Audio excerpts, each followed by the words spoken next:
Overnight tensions rising, multiple countries sending troops to Greenland.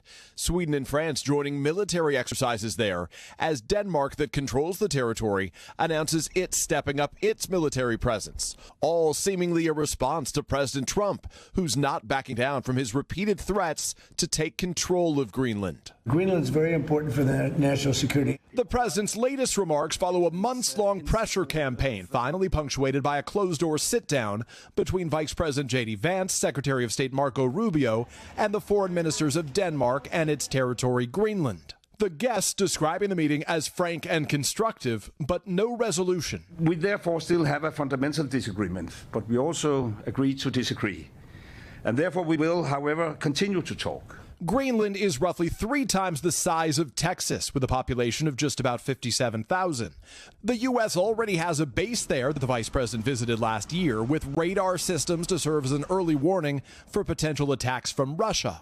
President Trump has not ruled out military force. If we don't do it the easy way, we're going to do it the hard way. But Rubio says the president would prefer to purchase the island. 3 people familiar with the estimate tell NBC News the price tag to buy Greenland could be as much as $700 billion.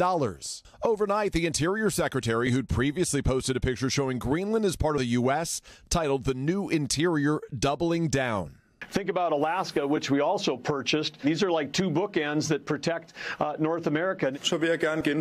Greenland's prime minister offering his clearest statement yet this week, saying if we have to choose between the USA and Denmark, we choose Denmark. Back in Washington, the president is facing criticism from both parties. The thought of the United States taking the position that we would take Greenland, an independent territory within the Kingdom of Denmark, is absurd. And just this morning, a new national poll shows 3/4 of Americans say they oppose the U.S. attempting to take control of Greenland. Just 25% support that idea.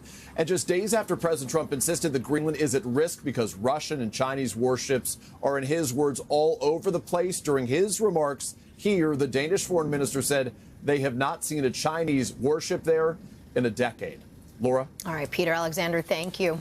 Hey, thanks for watching. And don't forget, you can catch the Today Show every morning on NBC or take Today when you're on the go. Just follow the Today podcast on Apple Podcasts, Spotify, or wherever you listen.